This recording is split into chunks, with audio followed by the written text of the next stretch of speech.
Broken things belong in the trash, sweetheart. Broken things belong in the trash, sweetheart. Victoria Kane's voice cuts through the first-class cabin of Platinum Airways Flight 847 like shattered crystal. Her perfectly manicured fingers grip custom titanium crutches, her designer flight attendant uniform hugging every curve of her statuesque frame. Platinum blonde hair swept into an elegant chignon, she stands in the open aircraft doorway staring down at a young black woman seated in 1A. Just like you. Then she drops them. The crutches tumble end over end, flashing silver in the afternoon sun as they plummet 20 feet down to the concrete tarmac below. The sound when they hit is sharp final. Crack. But Victoria Kane just made the biggest mistake of her career. Because that young woman isn't just anyone. She's Zara Cross, daughter of Diana Cross, the billionaire tech mogul who secretly owns the parent company of this very airline. And in exactly 14 minutes, Victoria's entire world will come crashing down harder than those crutches. Before we dive into this story of justice at 35,000 feet, tell me, where are you watching from?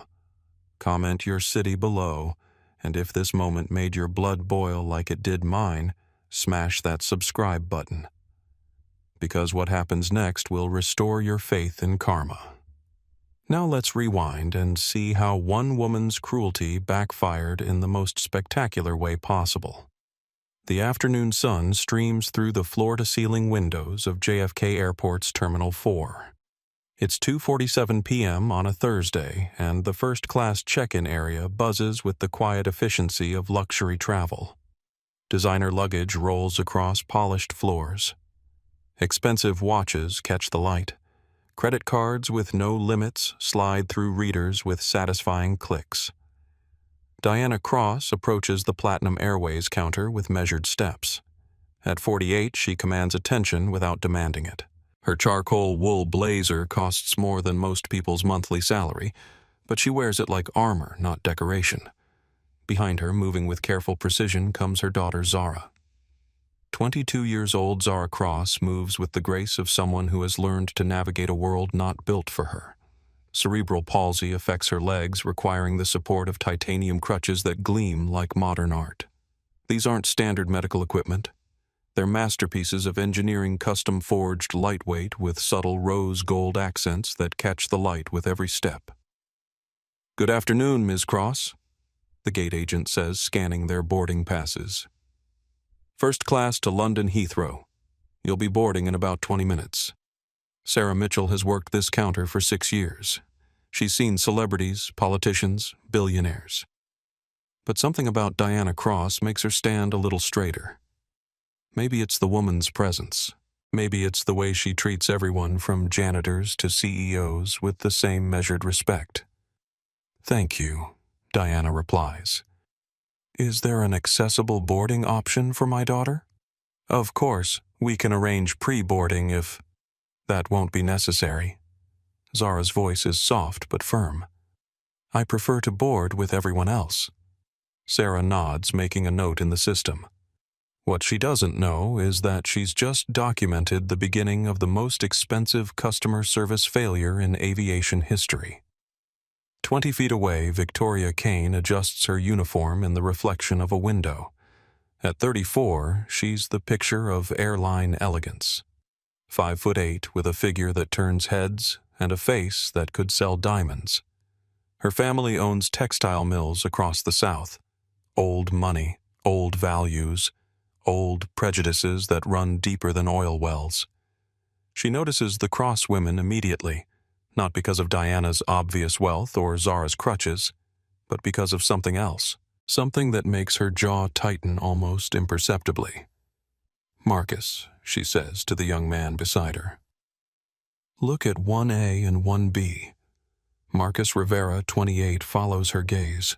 He's been flying with Victoria for 2 years, and he's learned to read the subtle changes in her voice. This tone means trouble. What about them?" First-class Victoria's laugh is like ice cubes clinking in a glass. "Really," Marcus shifts uncomfortably. Their tickets cleared the system. Tickets can be faked. Victoria's eyes narrow as she watches Zara navigate around a coffee cart.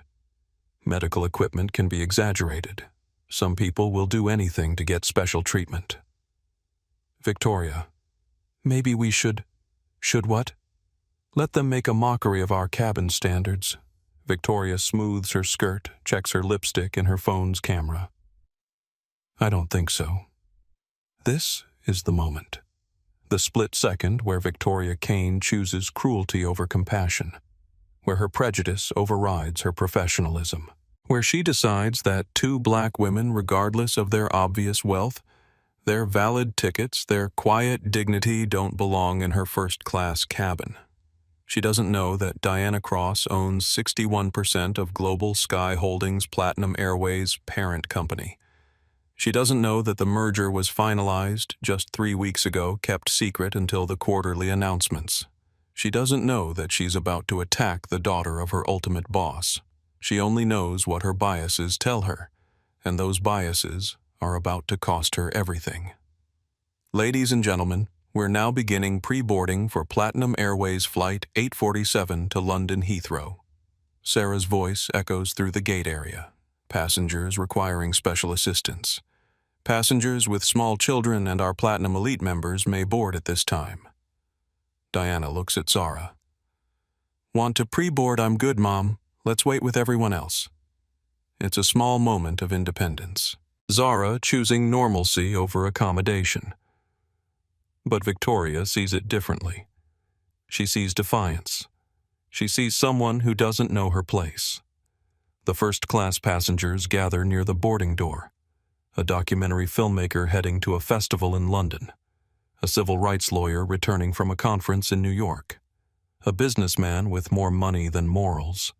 Each of them will become a witness to what happens next. None of them know they're about to watch a woman destroy her own life in real time. Victoria positions herself at the aircraft door like a guard at a palace gate. Her smile is perfect, practiced, predatory. She greets the first passengers with theatrical warmth. Welcome aboard Flight 847. So wonderful to have you with us today. But her eyes keep drifting back to Zara, calculating, planning. The boarding line moves forward. Families with children first, elite status holders next. Then the masses of economy passengers shuffling toward the back of the plane like cattle to slaughter. Finally, it's time for first class. Diana and Zara approach the podium. Their boarding passes scan with electronic beeps. Green lights flash. Everything in the system says they belong here. Everything except Victoria Kane's warped worldview. Boarding passes, please, she says, even though they've already been scanned. Diana hands them over with a slight frown. Victoria examines them like a detective studying evidence. Interesting, she murmurs. Is there a problem? Diana's voice carries the authority of someone used to having problems solved quickly. Victoria's smile could freeze champagne. We'll see. And with those two words, she starts a war she has no idea she's going to lose. The aircraft door stands open behind her. 20 feet of empty air between the plane and the ground. The same gap that will soon swallow Zara's crutches. The same gap that's about to swallow Victoria's entire future. But she doesn't know that yet. She only knows that two women she doesn't think belong here are about to board her plane, and she's going to stop them, one way or another. Let's step back and understand who these people really are, because what's about to unfold isn't just about one cruel moment. It's about lifetimes of experience, power, and prejudice colliding at 35,000 feet. Zara Cross learned about unfairness before she learned to walk properly. Born with cerebral palsy affecting her legs, she spent her childhood watching other kids run across playgrounds while she navigated with braces and later crutches. But Zara's mother taught her something crucial. Different doesn't mean less. At Massachusetts Institute of Technology, Zara studied aerospace engineering. Not because she wanted to prove anything to anyone, but because she loved the physics of flight, how something heavy could become weightless, how the impossible could become inevitable with the right design. Her professors initially doubted her. How could someone who struggled with mobility understand the dynamics of aircraft?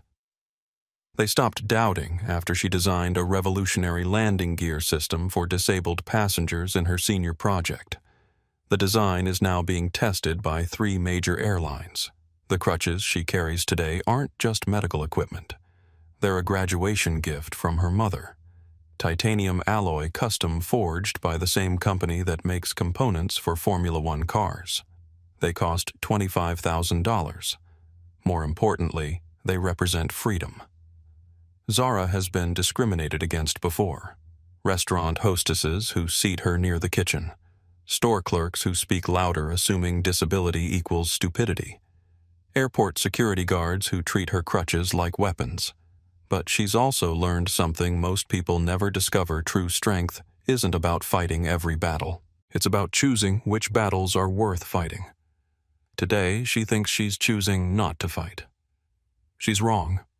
At 22, Zara is flying to London for an internship with Rolls-Royce Aerospace Division. It's a position that dozens of MIT graduates competed for. She won it on merit, on brilliance, on the kind of innovative thinking that comes from seeing the world differently. She doesn't know that in 40 minutes she'll become a symbol for millions of people who've been told they don't belong somewhere. She's about to learn that some battles choose you.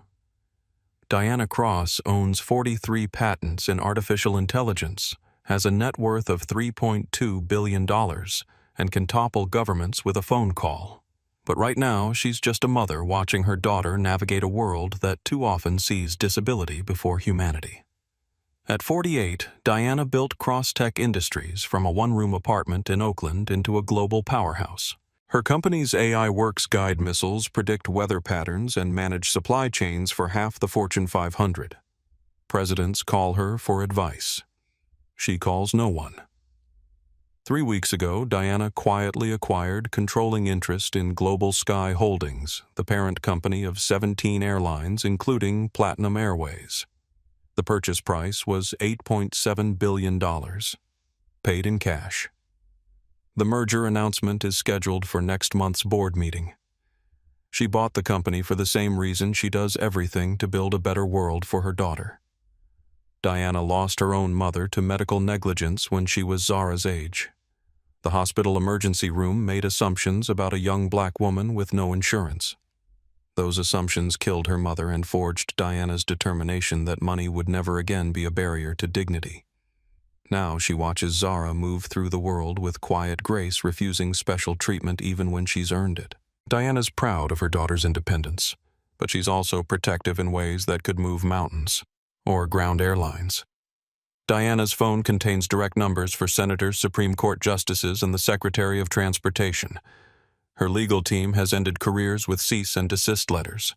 Her PR firm has launched social movements with strategic press releases. But she's learned something crucial about power. The threat of using it is often more effective than using it. Today, she's planning to let Zara handle whatever small indignities might arise during travel. Diana believes in letting her daughter fight her own battles when possible. She's about to learn that some battles require overwhelming force. What Diana doesn't know is that she's being watched, not by paparazzi or corporate rivals, but by a flight attendant whose prejudices are about to collide with power she can't comprehend. Victoria Kane is about to declare war on the wrong family. Victoria Kane was raised to believe that appearances matter more than character. At 34, she's undeniably beautiful. Platinum blonde hair that costs $800 every 6 weeks to maintain. A figure honed by personal trainers and enhanced by surgeons. Skin that glows with treatments available only to the wealthy. Her family owns Kane Textiles, a company built on cotton plantations and maintained through generations of inherited wealth.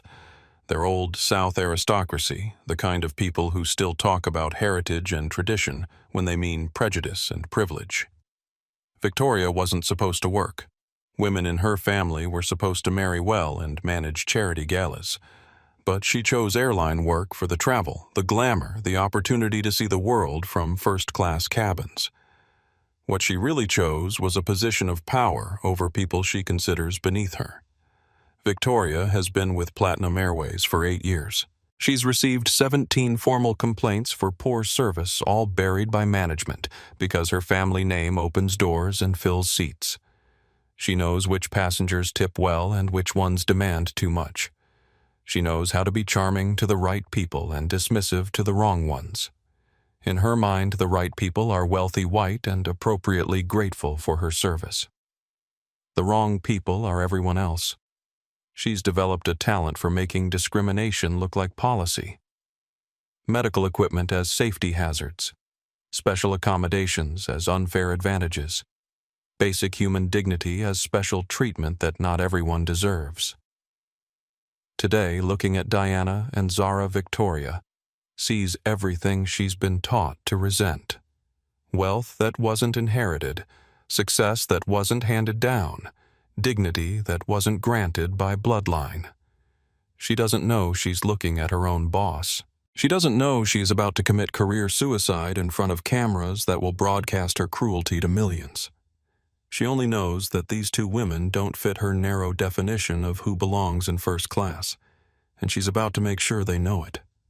Marcus Rivera joined Platinum Airways to see the world. At 28, he sends half his paycheck home to his mother in Phoenix and dreams of saving enough to open his own restaurant. Working with Victoria Kane has been a master class in uncomfortable compromises. He's watched her humiliate passengers who couldn't fight back. He stayed silent during confrontations he knew were wrong. He tells himself he needs this job, needs the income, needs to keep his head down. Today, Marcus is going to learn that some silences cost more than speaking up. Sarah Mitchell, the gate agent, prides herself on professionalism. At 45, she's seen every type of passenger emergency meltdown and miracle. She believes in treating everyone equally, which makes her excellent at her job and uncomfortable with colleagues who don't share those values. She doesn't know she's about to witness something that will change airline policy forever. James Patterson, seated in 3B, makes documentary films about social justice. At 52, he's recorded police brutality, corporate corruption, and political scandals. His camera is always ready. His instincts are always sharp. He's about to capture footage that will end a career and start a movement. Elena Rodriguez, in seat 2B, is a civil rights lawyer returning from a conference in New York. At 31, she's argued cases before federal courts and won settlements that changed company policies. Her phone is loaded with apps for recording video and instantly uploading to multiple platforms. She's about to become the voice of justice in real time. Captain Robert Hayes, 50 years old, has been flying commercial jets for 23 years without a single safety incident. He believes in the chain of command, following procedures and keeping passengers safe. He's about to learn that some safety threats come from his own crew. Lisa Thompson supervises ground crew at JFK. At 29, she's worked her way up from baggage handling to equipment oversight. She's seen how carelessly some crew members treat passenger belongings, especially medical equipment. She's about to witness the most expensive case of equipment destruction in aviation history. These people don't know each other. They don't know they're about to become connected by one woman's cruelty and another woman's response. They don't know they're about to witness justice delivered at the speed of social media. But they're about to learn that ordinary moments can become extraordinary when someone decides that human dignity isn't negotiable. The stage is set. The characters are in position. The aircraft door stands open, waiting for the moment that will change everything. Victoria Kane adjusts her uniform one final time, checks her reflection in a passenger's phone screen, and prepares to make the biggest mistake of her privileged life. She thinks she's about to put two women in their place. She's actually about to lose her place in the world. The moment Diana and Zara approach the aircraft door, Victoria's demeanor shifts like storm clouds rolling across a clear sky. Boarding passes she demands, even though they've already been scanned twice. Diana hands them over with the patience of someone who's navigated countless microaggressions. Victoria examines them with theatrical scrutiny, holding each pass up to the light, as if checking for counterfeits. These show first class.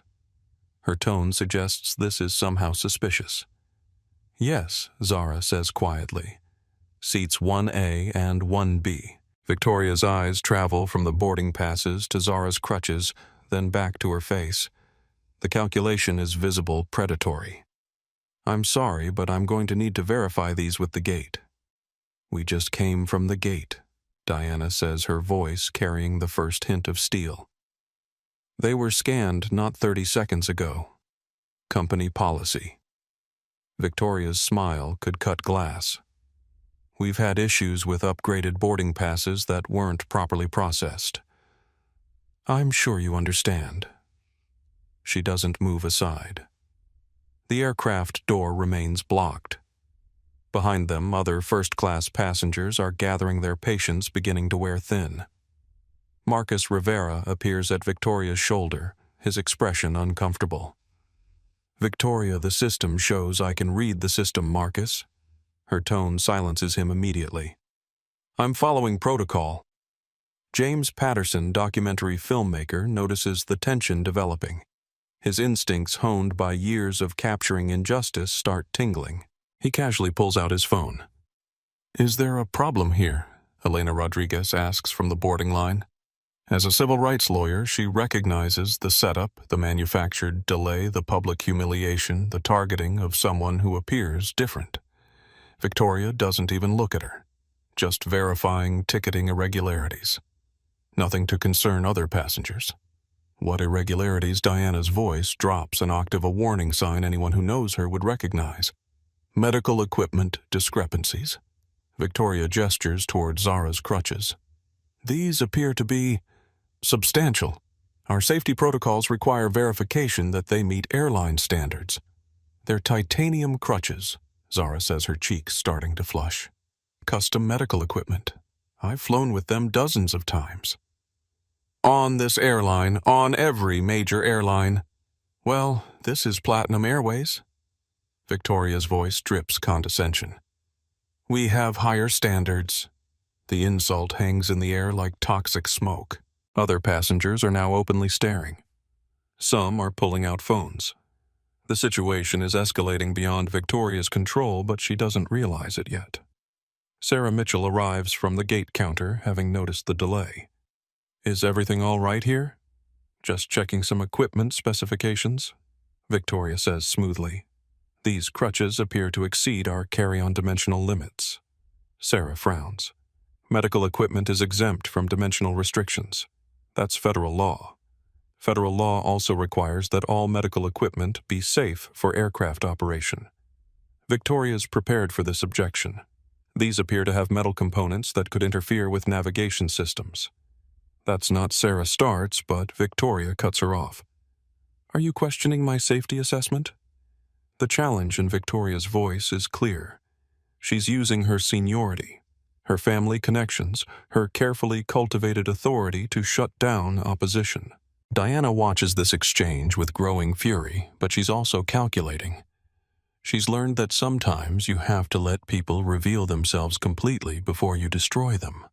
Fine, Diana says quietly. What do you need to verify?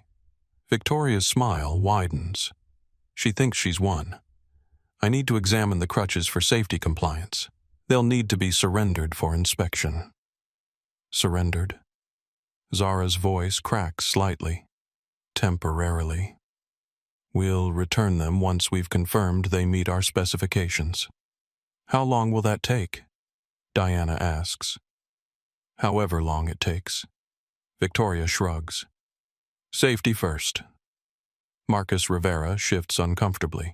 He knows this isn't standard procedure.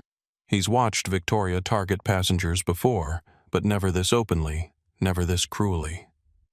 Victoria, he whispers. Maybe we should call the captain.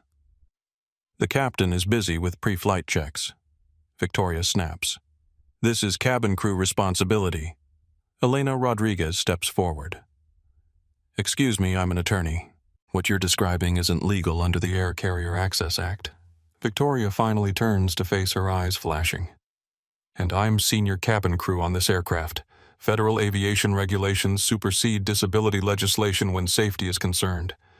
That's not how the law works, ma'am. Please return to your seat. You're interfering with safety procedures. The gauntlet is thrown. Victoria has now challenged a civil rights lawyer, intimidated a gate agent, ignored federal disability law, and publicly humiliated a passenger in front of witnesses. She still thinks she's in control. James Patterson's phone is now recording openly. Other passengers are doing the same. The hashtag Platinum Shame is about to trend, but Victoria doesn't know it yet. "I'll need those crutches now," Victoria says to Zara, extending her perfectly manicured hand. "I need them to walk," Zara replies quietly. "We have a wheelchair available for passengers with mobility challenges." "I don't use a wheelchair." "Yeah. Well, you'll need to for this flight. The crutches are too much of a safety risk." Zara looks at her mother. Diana's face is stone, but her eyes are volcanic. She gives an almost imperceptible nod. "Okay," Zara says softly, and begins to unstrap the crutches from her forearms. This is the moment Marcus Rivera realizes he has to choose between his job and his conscience. "Victoria, this isn't right. Marcus, please escort this passenger to a wheelchair and help her to her seat." "No." The word hangs in the air like a gunshot. Victoria turns to stare at her colleague. "Excuse me, I said no. I won't be part of this. Then you can explain your insubordination to human resources. I'll explain it to whoever wants to listen." Marcus pulls out his own phone and starts recording. "I'm documenting my refusal to participate in disability discrimination." Victoria's perfect composure cracks slightly. She's losing control of her crew, her passengers, and her narrative. But she doubles down the way bullies always do when cornered. "Fine. I'll handle this myself." She reaches for Zara's crutches. The first physical contact is what transforms this from uncomfortable confrontation to assault. The moment Victoria's hands touch the crutches while they're still strapped to Zara's arms, she crosses a line that can't be uncrossed. "Please don't," Zara says. "Safety first." Victoria repeats, pulling harder. Diana Cross has seen enough. "Take your hands off my daughter." Her voice carries the authority of boardrooms where billions are decided, of negotiations where countries' fates hang in balance. It's not loud, but it cuts through the chaos like a blade. Victoria looks up at Diana for the first time, really looks at her. Designer clothes that cost more than Victoria's monthly salary. Jewelry that sparkles with old money elegance. The bearing of someone used to having her orders followed immediately. For a second, Victoria hesitates, but her prejudice overrides her self-preservation instinct. "Ma'am, please don't interfere with safety procedures." "Last warning," Diana says quietly. "Or, what, you'll file a complaint?" Victoria laughs, that harsh sound that reveals her true nature. "Do you know who my family is? Do you know what connections I have?" "Diana?" Cross smiles for the first time since boarding began. It's not a warm smile. "No, but you're about to find out who mine are." Victoria doesn't understand the threat. She's too caught up in her own power trip, too blinded by her own biases, to recognize that she's just declared war on someone infinitely more powerful. She yanks the crutches free from Zara's arms. Zara stumbles, catching herself against the aircraft wall. The small gasp she makes, part surprise, part pain, is captured by 6 different phones now recording the scene. Victoria holds the custom titanium crutches like trophies, her smile triumphant. "These will be returned to you after we verify safety compliance." When Zara asks, leaning heavily against the bulkhead. "When I say so." Those 4 words seal Victoria's fate. They reveal that this isn't about safety policy or procedures. This is about power, about a woman who enjoys humiliating others, about cruelty dressed up as authority. Elena Rodriguez is already typing on her phone. Witnessing disability discrimination on Platinum Air Flight 847. Crew member has seized passengers' medical equipment. Disability rights air travel. The tweet will have 10,000 retweets within an hour. James Patterson continues filming his documentary Instincts in overdrive. This isn't just discrimination, it's performance art. Victoria is reveling in her power, oblivious to the fact that she's destroying her own life. Captain Robert Hayes finally appears from the cockpit, drawn by the commotion. "What's the delay?" he asks Marcus. "Sir, we have a situation with—" "Everything's fine." Captain Victoria interrupts smoothly. "Just a minor equipment verification. We'll be boarding momentarily." Captain Hayes looks around at the passengers filming at Zara, leaning against the wall at the tension thick enough to cut. "Ms. Kane, what exactly federal aviation safety regulations, sir? I'm securing potential hazards." She holds up the crutches as evidence. Captain Hayes frowns. He knows medical equipment procedures, and this doesn't feel right.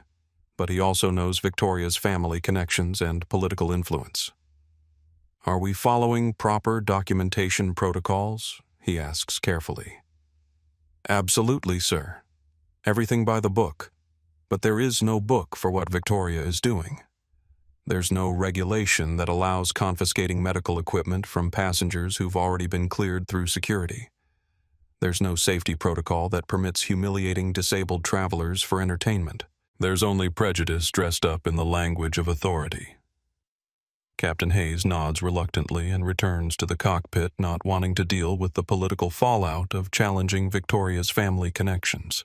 His failure to intervene will cost him his job within the week. Victoria turns back to Zara with renewed confidence. "Now then, let's get you seated. Marcus will help you with the wheelchair." "I told you," Marcus says firmly, "I won't participate in this." "Then you're terminated, effective immediately." "Actually," Diana says quietly, "he's not." Victoria spins toward her. "Excuse me, you don't have the authority to terminate crew members during flight operations. That requires captain approval and union notification." For the first time, Victoria realizes she might be dealing with someone who knows airline operations better than she does, but she's too deep in now to back down. "Are you an aviation expert, ma'am?" Diana's smile returns. Among other things, she doesn't elaborate. She doesn't need to. Victoria will learn exactly what other things very shortly. "Well, expert or not, you don't give orders on my aircraft." "Your aircraft." Diana's voice carries amusement now. That's interesting phrasing. Something in her tone makes Victoria's confidence waver slightly, but she pushes forward, driven by the same prejudices that have guided her entire life. "That's right. My aircraft. And these." She holds up the crutches. "These are coming with me." She turns toward the open aircraft door, custom titanium crutches in hand. 6 phones are recording. 17 passengers are watching. Marcus Rivera is documenting everything for employee protection. And Diana Cross is making a mental list of everyone who will be unemployed by dinner time. Victoria approaches the gap between the aircraft and the jet bridge. The ground crew below is preparing for departure. It's a 20-foot drop to the concrete tarmac. She looks back at Zara, then at Diana, then at the gathering crowd of witnesses. And Victoria Kane makes the decision that will end her career, her reputation, and her family's acceptance. She smiles that cruel smile one more time. "Oops," she says, and lets go. The titanium crutches tumble through 20 feet of empty air in slow motion, flashing silver in the afternoon sun like falling stars. The sound when they hit concrete is sharp, final, devastating. Crack.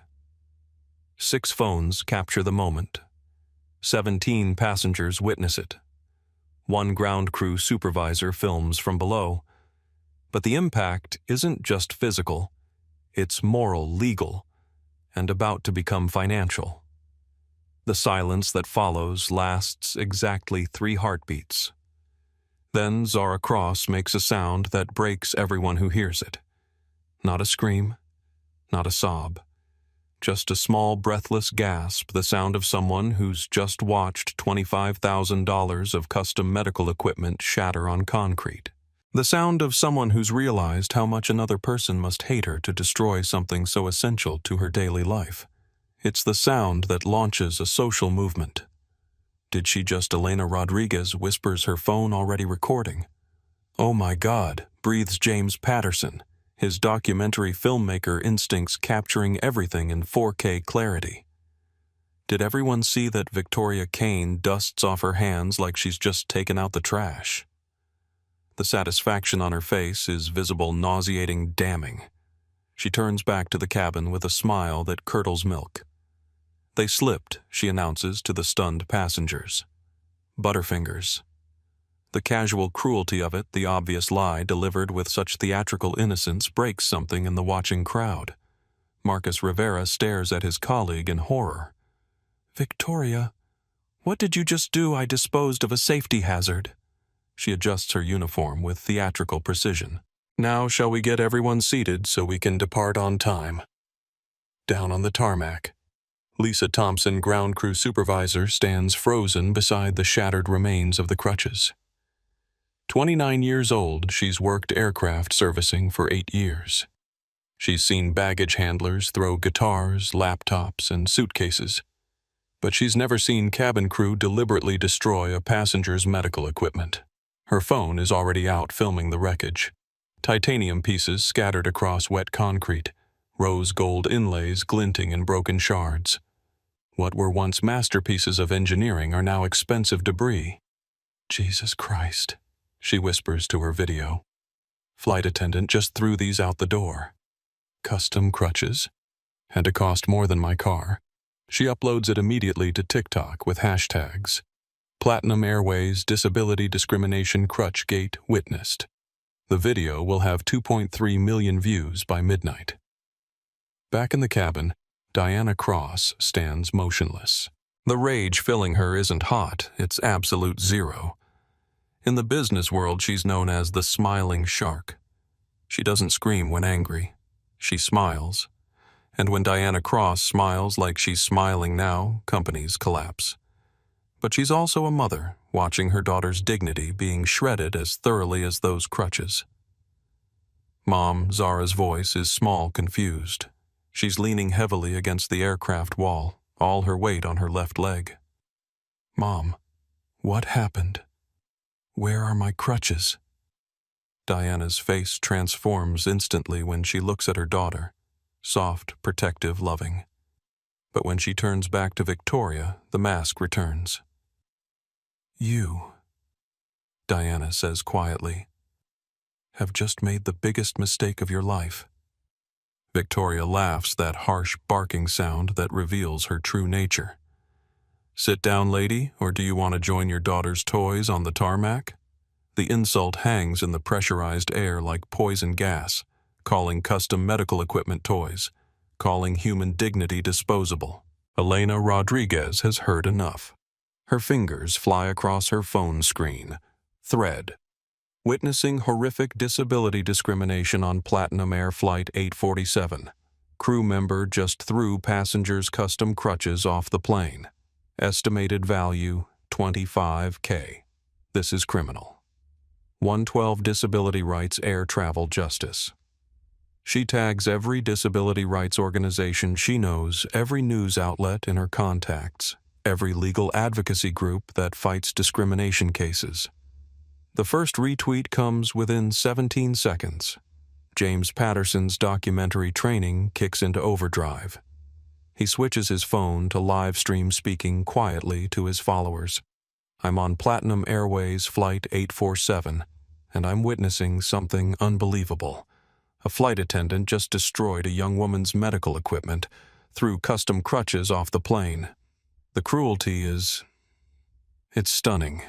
I'm going to document everything that happens next. His stream attracts viewers immediately. Comments start flooding in. This can't be real. Sue them into bankruptcy. Get her name. Where is the captain? The comment about the captain is prescient. Where is Captain Robert Hayes? Why isn't he intervening?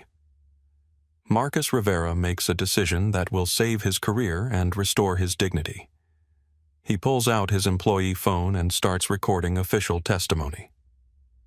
This is Marcus Rivera, employee ID 847291, documenting my refusal to participate in disability discrimination. Senior flight attendant Victoria Kane has destroyed a passenger's medical equipment and is preventing boarding based on what appears to be racial and disability bias.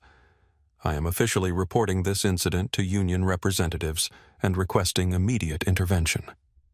His video includes Victoria in the background, her cruel smile still visible as she blocks access to the cabin. Victoria finally notices all the phones pointed at her. For the first time, her confidence wavers. "Excuse me, recording is not permitted without crew consent." Actually, Elena Rodriguez says standing up in the boarding line recording is absolutely permitted in public spaces when documenting illegal activity. Which this is. What illegal activity? Victoria's voice rises slightly. Violation of the Air Carrier Access Act. Destruction of medical property. Discrimination based on disability. Should I continue? I don't know what you think you saw. We all saw it. Elena gestures to the crowd of passengers, all with phones out, all recording. You threw medical equipment off this aircraft. You called it toys. You're preventing a disabled passenger from accessing accommodations she's legally entitled to.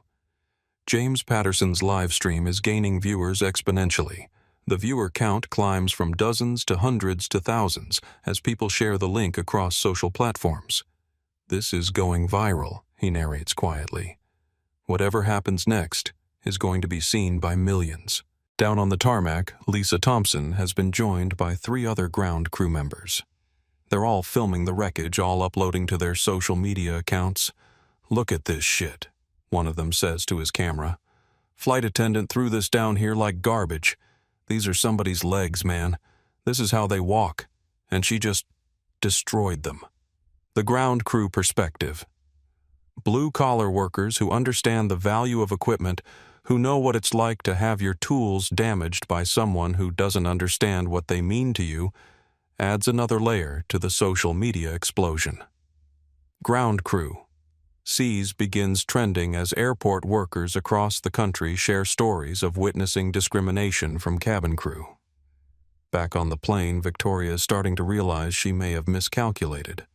But she's too proud, too entitled, too convinced of her own superiority to back down. "Ladies and gentlemen," she announces to the cabin, "we need to board quickly so we can depart on time. Please take your seats immediately." "No," Diana says quietly. It's just one word, but it stops Victoria cold. "Excuse me, I said no. We're not boarding. We're not departing. We're not moving until you explain to my daughter why you destroyed her medical equipment." Victoria's face flushes. "Ma'am, you don't give orders?" "Oh, but I do." Diana's smile widens. "You have no idea who you're talking to." "Do you?" For the first time, genuine uncertainty flickers across Victoria's features. She's starting to sense that Diana Cross might not be the ordinary passenger she assumed. "I don't care who you think you are. You should." Diana's voice drops to a whisper that somehow carries to every corner of the aircraft. "Because in about 30 seconds you're going to care very much." Diana pulls out her phone. Not to record, not to post on social media, not to call a lawyer. She calls the president of Global Sky Holdings. The number connects directly to his personal line, bypassing assistants, secretaries, and gatekeepers. Because Diana Cross doesn't wait for anyone. "Richard." It's Diana. The conversation is brief. 3 sentences. Diana's voice is calm, conversational, devastating. "I'm on one of your planes. Flight 847. Your crew just destroyed my daughter's medical equipment and called her a racial slur." She hangs up. Victoria stands frozen, having heard only Diana's side of the conversation, but something in the woman's tone makes her stomach start to knot. Who? Who did you just call? Diana doesn't answer. She doesn't need to. Because 30 seconds later, every crew member's radio crackles to life simultaneously. Flight 847 crew. This is Corporate Emergency Command. You are to cease all operations immediately and await special instructions. Do not repeat. Do not proceed with departure procedures. Victoria's face drains of color.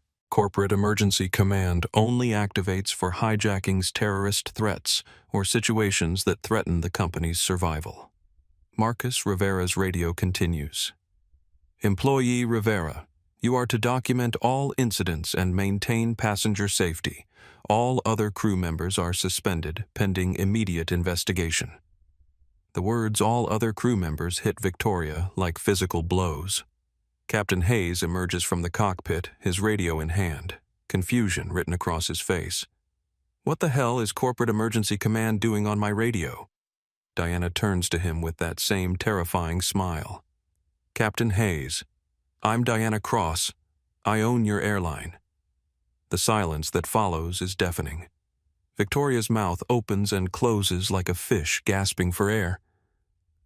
That's not possible, she whispers. Richard didn't tell you about the merger. Diana's voice drips false sympathy. Global Sky Holdings was acquired 3 weeks ago by Crosstech Industries. My company. Your new boss. The realization hits Victoria like a freight train. She's just humiliated the daughter of her ultimate employer. She's destroyed property belonging to a billionaire. She's committed career suicide in front of 17 witnesses and 6 recording devices. James Patterson's live stream explodes with comments. She owns the airline. Oh snap, this is about to be good. Billionaire revenge mode activated. Somebody about to lose everything. Elena Rodriguez continues her legal documentation thread. Update plot twist of the century. The mother of the passenger whose crutches were destroyed just revealed she owns the airline. This went from discrimination lawsuit to corporate destruction. 812. Justice served corporate karma. The tweet gets 50,000 retweets in 10 minutes. Down on the tarmac, emergency vehicles are arriving.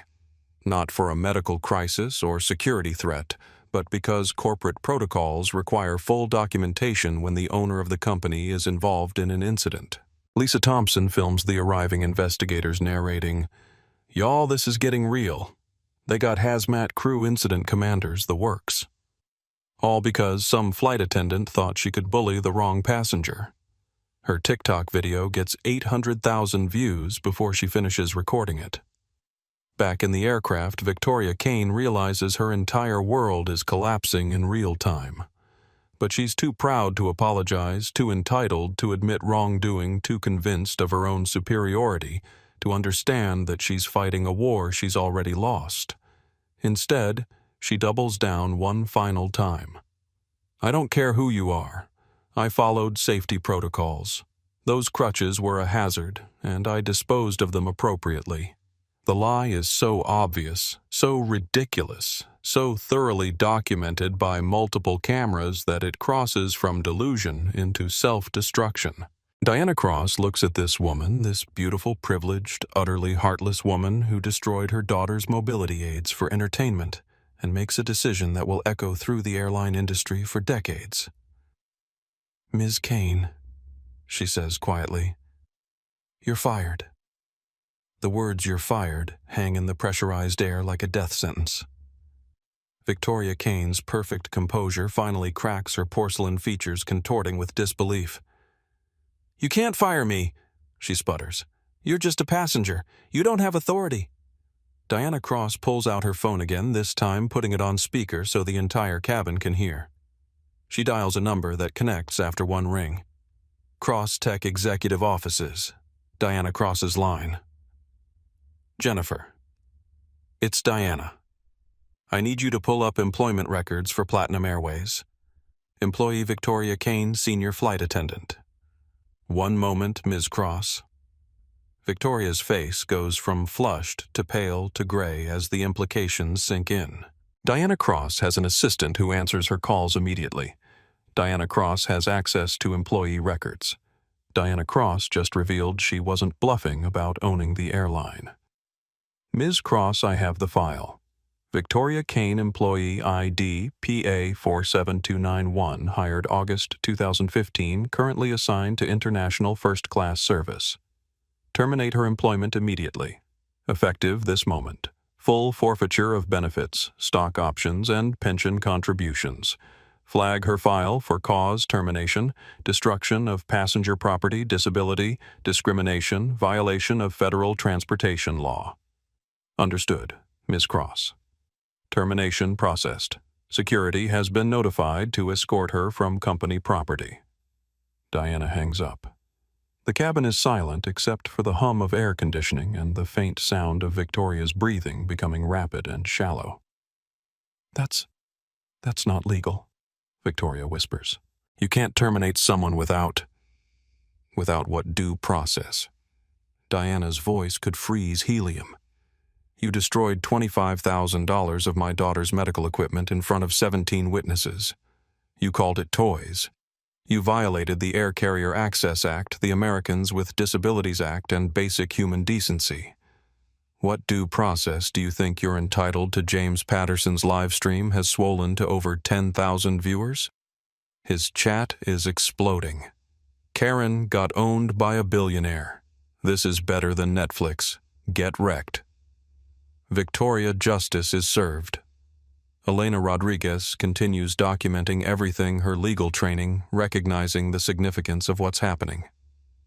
Breaking corporate executive just terminated discriminatory employee in real time. This is precedent setting. Companies are watching. This is how you handle bias in your workforce. 1112. Corporate justice, disability, rights accountability. In action. Captain Hayes stands frozen in the cockpit doorway, realizing he just witnessed the fastest termination in aviation history. His radio crackles again. Captain Hayes, this is corporate command. You are relieved of duty pending investigation into your failure to intervene during passenger discrimination incident.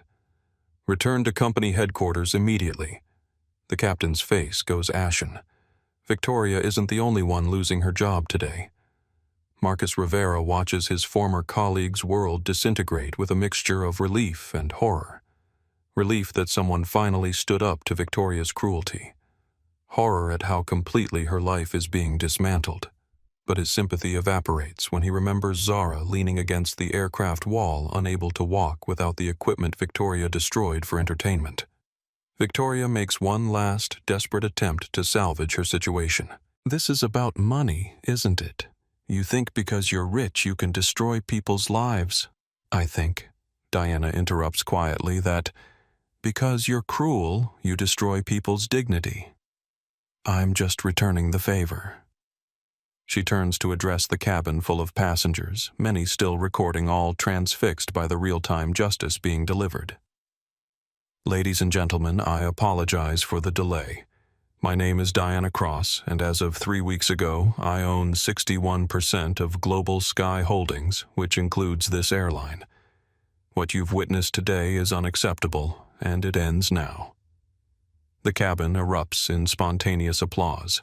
Not polite airline applause, but the kind of genuine appreciation that comes when people see someone powerful use that power to protect someone vulnerable.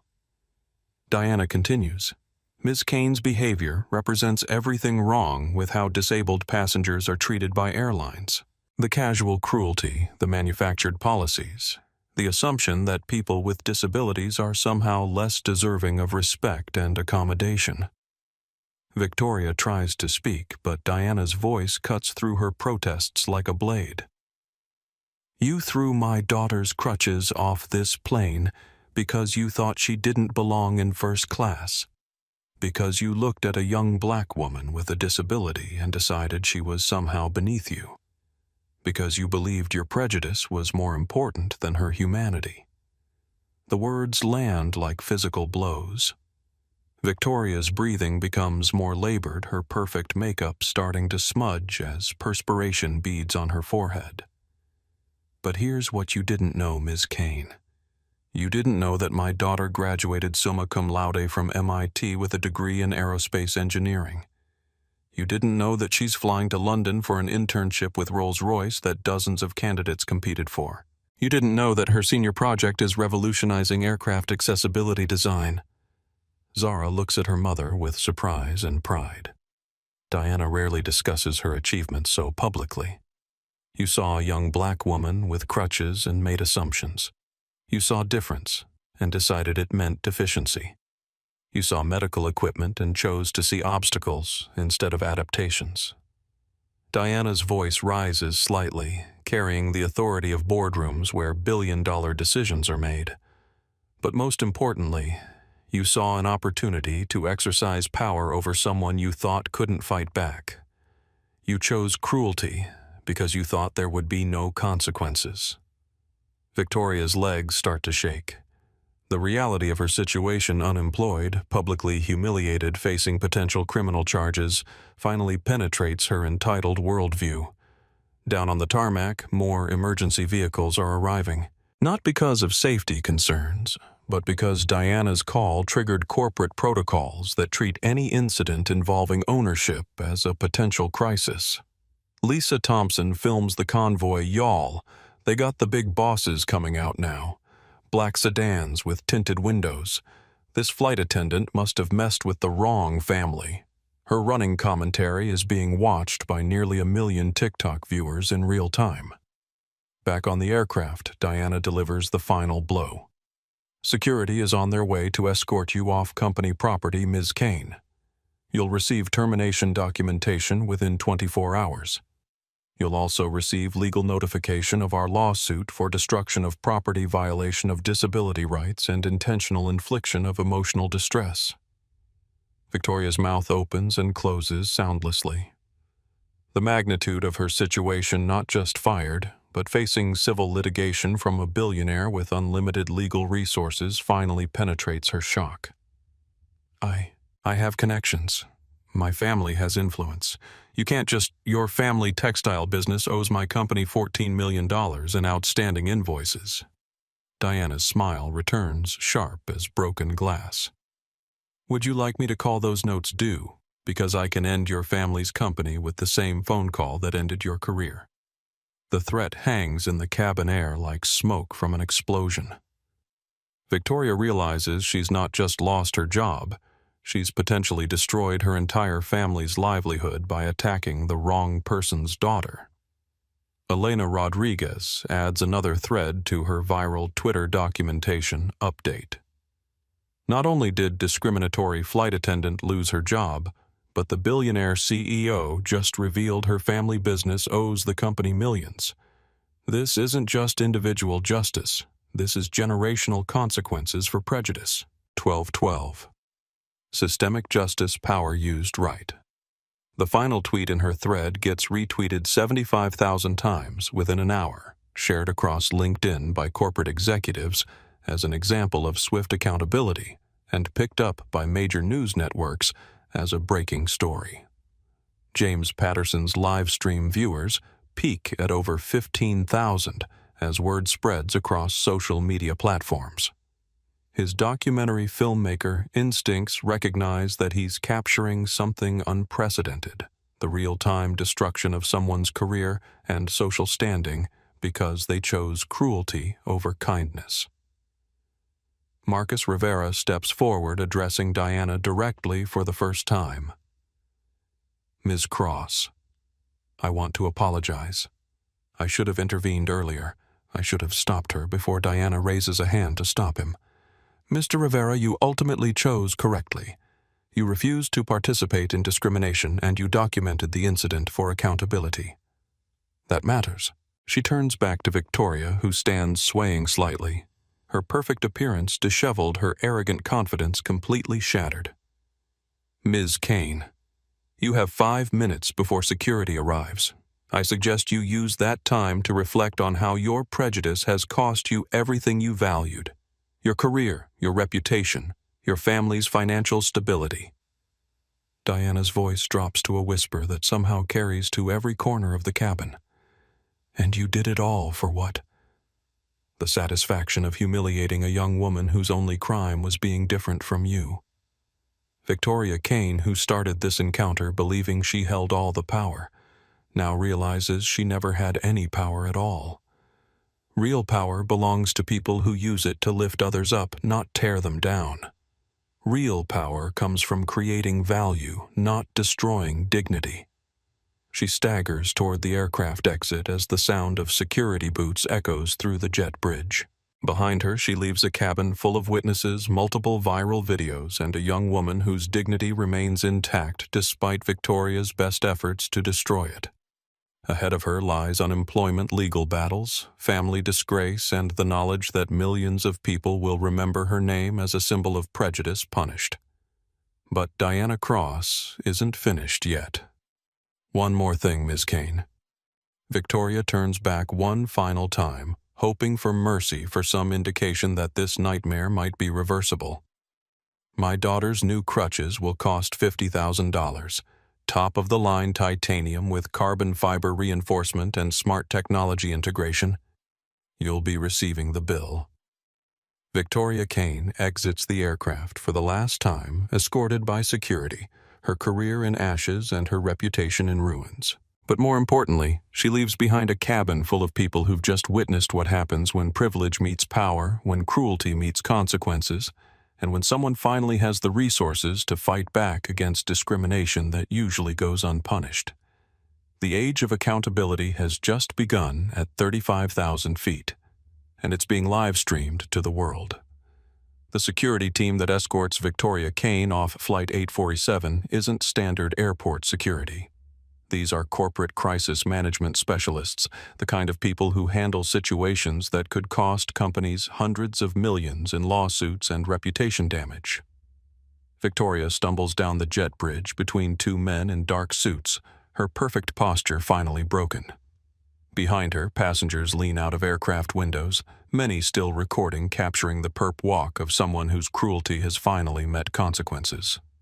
This is unprecedented, Elena Rodriguez narrates for her social media followers. I've been practicing civil rights law for 8 years, and I've never seen disability discrimination consequences happen this quickly. Usually it takes months of litigation. This took 14 minutes. Her phone buzzes constantly with notifications. The hashtag Crutchgate is trending nationally. Victoria Kane is trending internationally. Diana, reaction is spawning memes faster than the internet can process them. James Patterson's documentary livestream has reached 20,000 concurrent viewers with clips being shared across every social platform. The most shared moment, Diana's calm delivery of "you're fired," followed by Victoria's face draining of color in real time. Down in corporate headquarters, emergency meetings are convening in conference rooms across 3 time zones. The Platinum Airways crisis management team has been activated not for a safety incident, but for what's becoming the fastest-spreading airline discrimination scandal in social media history. Richard Blackwood, CEO of Global Sky Holdings, sits in his corner office watching social media feeds refresh with new posts every few seconds. His assistant keeps updating him on the metrics. Sir, we're at 2.3 million hashtag mentions in the first hour. CNN is calling for comment. The Department of Transportation is asking for incident reports. And what the Kane family's lawyer is demanding a meeting. Apparently Victoria's father is threatening to pull their textile contracts. Richard laughs bitterly. Does he know his daughter just committed a federal crime on camera? Does he know she attacked Diana Cross's family? The assistant shakes her head. I don't think he understands who he's threatening. Meanwhile, in the first-class cabin of Flight 847, a different kind of transformation is taking place. Other passengers are approaching Zara and Diana no longer as voyeurs to a spectacle, but as witnesses to justice. Miss Cross says, an elderly gentleman from seat 3C, I want you to know that what your mother did, that took courage. I've seen discrimination like that before. Usually, nothing happens. Usually, people just accept it. A woman from 2D steps forward. I recorded everything. If you need witnesses for legal proceedings, I'll testify. What that woman did was evil. Marcus Rivera coordinates with the ground crew to arrange temporary mobility assistance for Zara, while new crutches are expedited from the manufacturer. But what surprises him most is how the other passengers have transformed from bystanders into allies. This is what accountability looks like, he says to his own phone, recording a statement for employee protection purposes. Ms. Cross didn't just fire one person. She sent a message to every airline employee who thinks they can discriminate without consequences. The message is being received loud and clear across the industry. In airports around the country, airline employees are watching the viral videos during their breaks. Ground crew members are sharing Lisa Thompson's tarmac footage. Gate agents are discussing Elena Rodriguez's legal commentary threads. Did you see what happened to that Platinum Airways flight attendant becomes the conversation topic in crew lounges from Los Angeles to Miami? But the consequences extend far beyond individual awareness. Within 2 hours of Victoria's termination, Platinum Airways announces emergency policy changes. All discrimination complaints will now go directly to executive review. All employees will receive mandatory bias training within 30 days. All incidents involving disabled passengers will be documented and reviewed by legal teams. Other airlines, watching the social media storm and the swift corporate response, begin implementing similar policies preemptively. Nobody wants to be the next company in viral news for disability discrimination. The Federal Aviation Administration opens a formal investigation into airline compliance with disability accommodation laws. The Department of Justice begins reviewing civil rights enforcement in commercial aviation. But while institutions scramble to respond to the crisis, Victoria Kane faces personal consequences that are just beginning to unfold. Her termination from Platinum Airways triggers immediate loss of healthcare benefits, stock options, and pension contributions. Her family's textile company, Kane Industries, receives notice that their $14 million in outstanding invoices with Crosstech Industries are being called for immediate payment. Victoria's father, Thomas Kane III, places an emergency call to his lawyer, then to his banker, then to his business partners. The financial pressure from Crosstech could bankrupt the family company within 60 days. What the hell did Victoria do, he demands over the phone with his attorney. She attacked a disabled passenger, on camera, in front of witnesses, and that passenger's mother owns the airline. The silence on Thomas Kane's end stretches for nearly a minute. How much is this going to cost us? Everything. Unless Victoria publicly apologizes and the family makes substantial charitable contributions to disability rights organizations, Crosstech will likely destroy your business through legal means. Thomas Kane built his wealth on inherited privilege and institutional bias. Now he's learning that prejudice has a price tag, and it's higher than his net worth. Victoria herself is escorted to airport security offices, where federal agents are waiting to interview her about potential violations of disability rights laws.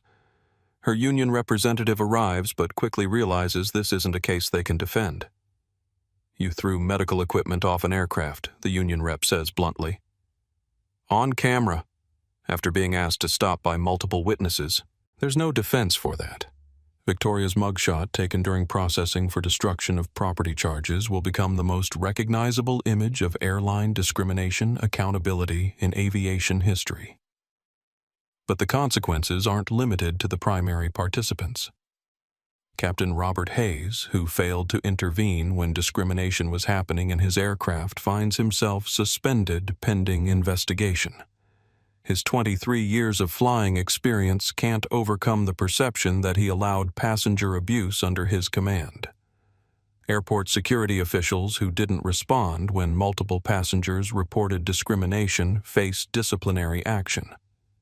The entire JFK Terminal 4 command structure undergoes emergency review. Even the cleaning crew who would have disposed of the shattered crutches on the tarmac receive additional training on handling damaged medical equipment and documenting incidents. The ripple effects spread through every level of airline operations because Diana Cross's response made it clear that discrimination wouldn't be treated as isolated incidents anymore. They would be treated as institutional failures requiring comprehensive solutions. Social media amplifies every consequence, every policy change, every corporate response. The story develops in real time across platforms. Twitter threads analyze legal implications. TikTok videos explain disability rights laws. LinkedIn posts discuss corporate crisis management. Instagram stories share personal discrimination experiences. Facebook groups organize disability advocacy campaigns. The hashtag Crutchgate becomes more than viral content, it becomes a movement. Disabled travelers share their own stories of airline mistreatment. Airline employees post videos supporting better training and accountability. Advocates organize campaigns for stronger federal enforcement of disability laws. Within 6 hours of Victoria throwing those crutches off the aircraft, the conversation has evolved from one woman's cruelty to a national discussion about how disabled people are treated in commercial aviation. But perhaps the most significant consequence is happening right now in Seat 1A of Flight 847. Zara Cross, who started this day as a young woman trying to travel quietly to an internship, has become the unintentional face of a movement. Passengers approach her throughout the flight, sharing their own stories of discrimination, expressing gratitude for her dignity under attack, asking how they can support disability rights advocacy. "I never wanted to be famous for this," she tells her mother quietly. "You're not famous for being discriminated against," Diana replies. "You're famous for how you handle discrimination. There's a difference." Zara looks around the cabin at passengers who have transformed from strangers into allies, at crew members who are treating her with newfound respect, at a social media storm that has turned her worst travel experience into a catalyst for change. "What happens now?" she asks. Diana Cross smiles at her daughter, not the terrifying smile she gave Victoria Kane, but the warm smile reserved for the person she loves most in the world. "Now, we change everything." The aircraft finally pushes back from the gate 3 hours late, but carrying passengers who have witnessed justice in real time. As Flight 847 climbs toward cruising altitude, the consequences of Victoria Kane's cruelty continue spreading at light speed through social networks, corporate boardrooms, and legislative offices. By the time they reach London, the airline industry will have begun a transformation that started with one woman's decision to destroy medical equipment and accelerated through another woman's decision to fight back with every resource at her disposal. Victoria Kane threw away more than crutches that day. She threw away her career, her reputation, and her family's financial security. But she couldn't throw away Zara's dignity. And she definitely couldn't throw away Diana's determination to ensure this never happens to anyone else. 6 months later, the same JFK Terminal 4, where Victoria Kane destroyed Zara's crutches, has been transformed into something unprecedented in aviation history. Digital displays throughout the departure hall show the new Cross Protocol certification, comprehensive guidelines for treating disabled passengers with dignity and respect that have been adopted by airlines worldwide. Zara Cross walks through the terminal again, this time with her new crutches that cost $50,000 and feature titanium construction, carbon fiber reinforcement, and integrated smart technology. The bill was indeed sent to Victoria Kane, who declared bankruptcy 3 months ago when her family's textile business collapsed under Crosstech Industries' legal pressure. But Zara isn't thinking about Victoria Kane anymore. She's thinking about the young boy in a wheelchair she sees being helped by airport staff who have received the new sensitivity training that emerged from that terrible day 6 months ago. The gate agent, a different person than Sarah Mitchell, who was promoted to supervisor of accessibility services, greets Zara with genuine warmth and proper procedures. "Good afternoon, Ms. Cross.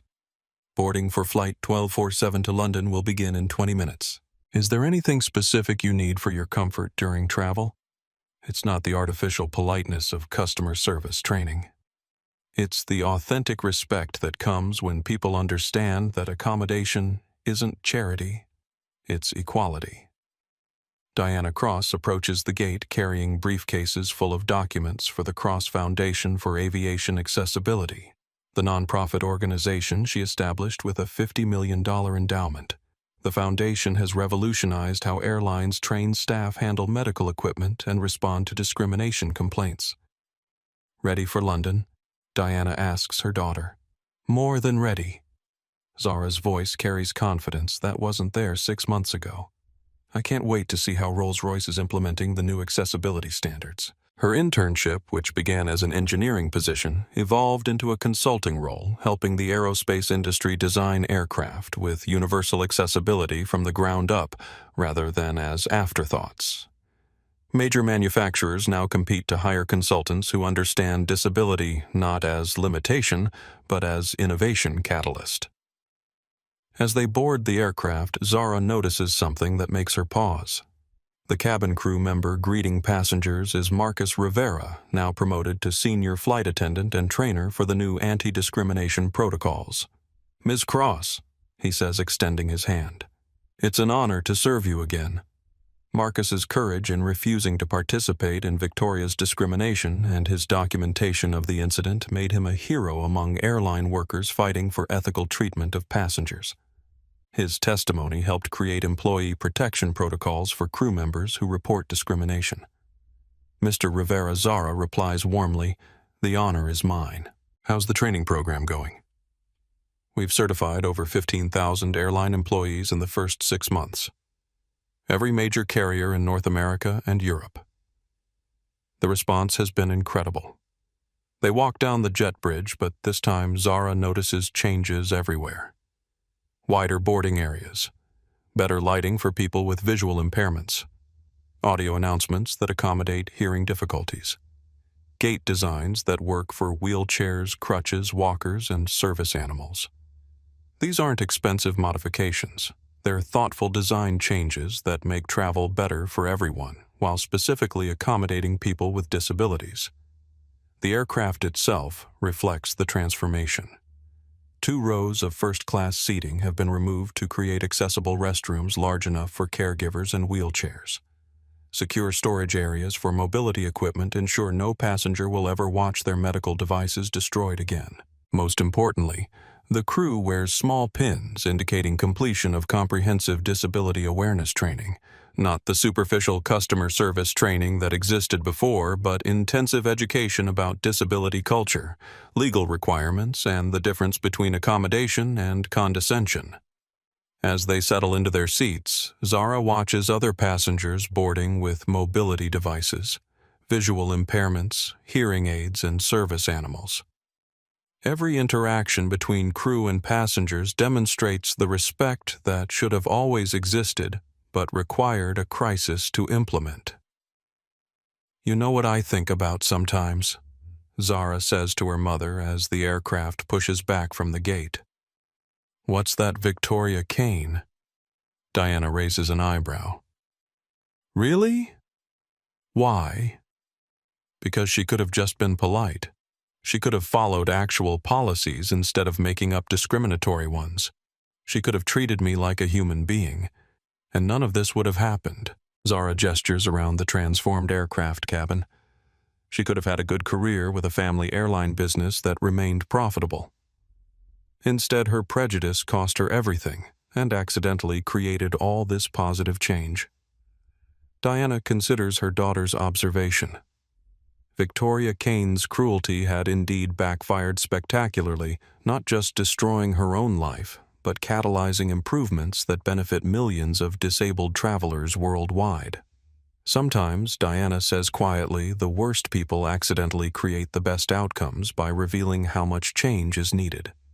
The aircraft reaches cruising altitude, and Zara opens her laptop to review presentations for the London Conference on Universal Aviation Design.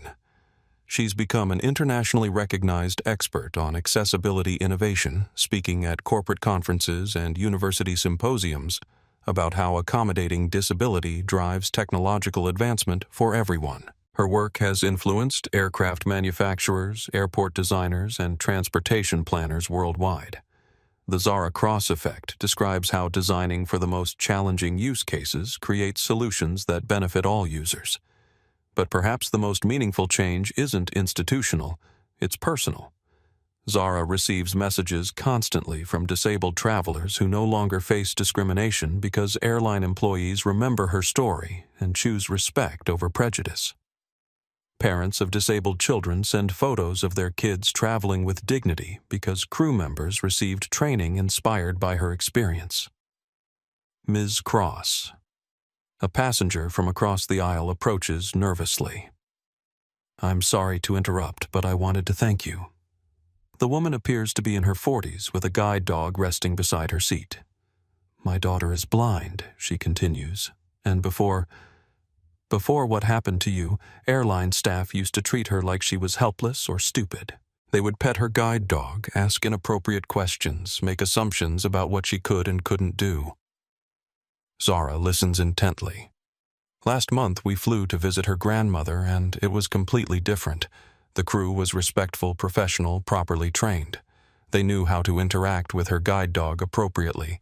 They treated her like any other passenger." The woman's eyes fill with tears. She's 12 years old, and for the first time in her life she enjoyed flying. She felt normal. She felt respected. These are the moments that make everything worthwhile.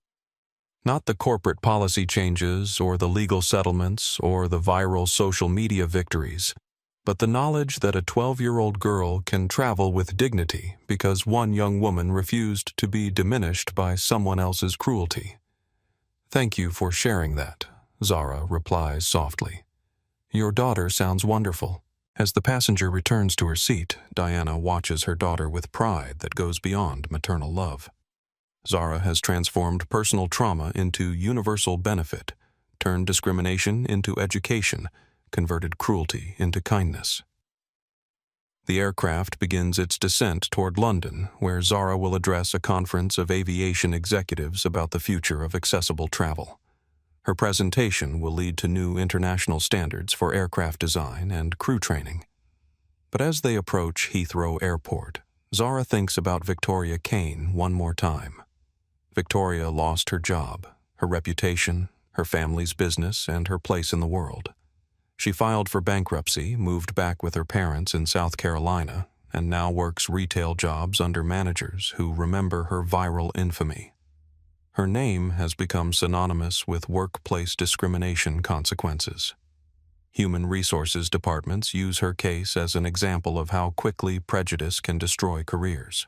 Business schools teach her story as a lesson in how personal biases can cause institutional disasters. Yet Zara feels no satisfaction in Victoria's downfall. She feels sadness for someone whose hatred was so deep that she chose to destroy medical equipment rather than show basic human decency. "Do you ever wonder if she learned anything?" Zara asks her mother. "I don't know," Diana replies honestly. "Some people learn from consequences. Others just become bitter about getting caught. I hope she learned something. I hope somewhere in losing everything she figured out that treating people badly isn't worth it." The aircraft touches down smoothly at Heathrow Airport, where accessibility modifications inspired by the Cross Protocol ensure that disabled passengers can navigate international travel with unprecedented ease. As they disembark, Zara and Diana are met by representatives from the Cross Foundation's London office. The organization has grown into a global movement with chapters in 17 countries working to eliminate transportation discrimination. The conference is sold out, one representative reports. Airlines from 6 continents want to implement cross-protocol standards. The economic benefits of accessible design are becoming undeniable. But Zara's greatest pride comes from a different statistic. Discrimination complaints against airlines have dropped by 73% in regions where cross-protocol training has been implemented, not because disabled people are traveling less, but because they're being treated better. As they walk through Heathrow Airport's barrier-free corridors toward the exit, Zara's phone buzzes with a notification that makes her pause. It's a message from Marcus Rivera, sent from somewhere over the Atlantic Ocean. just completed a perfect flight with 3 disabled passengers, 2 service animals, and multiple medical devices. Every interaction was respectful and professional. Your story changed everything. Thank you. Zara shows the message to her mother, who smiles that warm smile reserved for moments of genuine pride. You know what the most important thing is, Diana says as they exit the terminal into London's crisp afternoon air. What Victoria Kane tried to make you feel small. Instead, she made you powerful. She tried to diminish your dignity. Instead, she amplified your voice. She tried to destroy your mobility. Instead, she helped you move mountains. They climb into the car that will take them to the conference hotel where Zara will address an audience of aviation executives, government regulators, and disability advocates from around the world. But first, they drive past a small memorial garden that the Cross Foundation established near Heathrow Airport. It honors disabled travelers who faced discrimination before laws and policies existed to protect them. At the center of the garden stands a sculpture, a young woman raising titanium crutches toward the sky like torches of triumph. It's not a monument to victimhood, it's a celebration of resilience, dignity, and the power of refusing to be diminished by someone else's hatred. Engraved on the base are words that have become the motto of the global movement for aviation accessibility: strength in dignity, justice in flight. These words will outlive Victoria Kane's infamy. They'll outlive the viral videos and social media storms. They'll outlive the corporate policy changes and legal settlements. But they'll never outlive the simple truth they represent, that every person deserves to travel with respect, regardless of how they move through the world. And sometimes the people who try hardest to break you end up building you stronger than you ever dreamed possible. 2 years after Victoria Kane threw those crutches off Flight 847, the airline industry has been fundamentally transformed. The cross protocol is now international standard. Discrimination complaints have plummeted. Disabled travelers report unprecedented levels of respect and accommodation. Victoria Kane works at a discount store in rural South Carolina, recognized occasionally by customers who remember her viral infamy. She never apologized publicly, never acknowledged wrongdoing, never seemed to understand that her prejudice destroyed more than just medical equipment. But Zara Cross has built something beautiful from that terrible moment, something that protects millions of travelers, something that proves dignity is stronger than hatred, something that turns one woman's worst day into countless people's better days. And every time a disabled passenger boards an aircraft without fear, every time an airline employee chooses respect over prejudice, every time accommodation is seen as equality rather than charity, Victoria Kane's cruelty is defeated again. That's the most powerful justice of all. Talk about karma at 35,000 feet. Victoria Kane thought she could throw away a young woman's dignity like it was trash, but she ended up throwing away her entire life instead. It just goes to show that you never know who you're messing with, and that true power isn't about bullying people, it's about protecting them. Diana Cross didn't just get revenge. She created a legacy that will protect disabled travelers for generations to come. The Cross Protocol has become the gold standard for airline accessibility, and Zara's story has inspired millions of people to stand up for what's right. What do you think? Did Victoria deserve the lifetime consequences, or was Diana too harsh, and have you ever witnessed discrimination like this? Share your thoughts in the comments below. I read every single one. If this story of instant karma and billionaire justice moved you, please smash that like button and share this video with your friends and family. Your support helps us tell more stories like this one. And don't forget to subscribe to the channel and hit that notification bell so you never miss a story of justice being served. Remember, in a world where cruelty often goes unpunished, it's stories like these that remind us that sometimes, just sometimes, the good guys win. Thanks for watching, and I'll see you in the next video where we explore another incredible story of karma coming full circle. Stay kind, stay strong, and never underestimate the power of treating people with dignity. Because you never know, the person you're kind to today might just change your life tomorrow.